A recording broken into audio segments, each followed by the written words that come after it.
হঠাৎ করেই পাকিস্তানের আকাশে দেখা গেল এক রহস্যময় দৃশ্য, যা নিয়ে পাকিস্তানের সামাজিক মাধ্যমে চলছে ব্যাপক আলোচনা।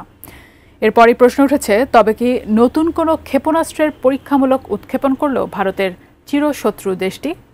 সে তথ্যই বিস্তারিত জানাচ্ছেন শেখ ফরিদ। পাকিস্তানের আকাশে এক রহস্যময় দৃশ্য ঘিরে চলছে ব্যাপক আলোচনা। বেলুচিস্তানের কোয়েটার আকাশে অদ্ভুত আকৃতির এক মেঘ দেখা গেছে। এটি দেখা যাওয়ার পর অনেকেই ধারণা করছেন গোপনে ভয়ঙ্কর কোনো অস্ত্রের পরীক্ষা চালিয়েছে ইসলামাবাদ। 2 নভেম্বর এক প্রতিবেদনে এমন তথ্য জানিয়েছে পাকিস্তানি সংবাদ মাধ্যম ডন। এতে বলা হয়েছে, আকাশে দেখতে পাওয়া রহস্যময় দৃশ্য নিয়ে সরাসরি কোনো মন্তব্য করতে চাননি পাকিস্তানের প্রতিরক্ষা মন্ত্রী খাজা আসিফ। বেসরকারি টেলিভিশন চ্যানেল সামা টিভির এক অনুষ্ঠানে পাক প্রতিরক্ষা মন্ত্রীকে জিজ্ঞাসা করা হয়, পাকিস্তান কি সত্যি হাইপারসনিক ক্ষেপণাস্ত্র পরীক্ষা চালিয়েছে? জবাবে খাজা আসিফ জানান, এসব প্রশ্ন জনসমক্ষে করা ঠিক নয়, এমন বিষয় গোপনে জানা ভালো। এই প্রশ্নটি আসে বেলুচিস্তানের কোয়েটার আকাশে গত 28 অক্টোবর ভোরে এক বিরল লেন্টিকুলার মেঘ গঠন দেখা যাওয়াকে কেন্দ্র করে, যা পাকিস্তানি জনগণের মধ্যে কৌতূহল ও জল্পনা সৃষ্টি করে।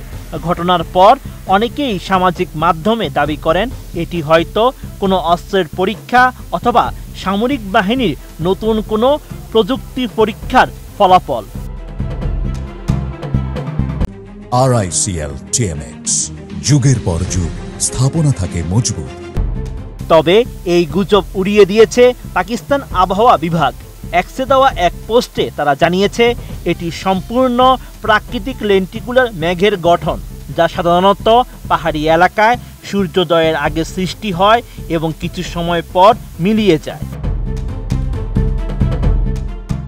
যুক্তরাজ্যের আবহাওয়া দপ্তর জানায়, লেন্টিকুলার মেঘ হলো এক ধরনের লেন্স আকৃতির মেঘ, যা বাতাস স্থির থাকা অবস্থায় পাহাড়ের উপরে গঠিত হয়। এগুলো দেখতে অনেকটা উড়ন্ত চাকতির মতো লাগে, তাই অনেক সময় মানুষ এগুলোকে রহস্যময় বা অস্বাভাবিক মনে করে।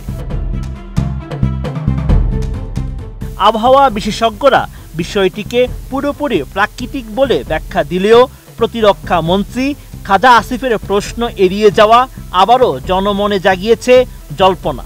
কোয়েটার আকাশে দেখা সেই রহস্যময় মেঘের আড়ালে কি শুধু প্রকৃতি কাজ করেছে, নাকি এর আড়ালে ছিল সত্যিই কোনো গোপন সামরিক পরীক্ষা? Sheikh Farid, ATN news.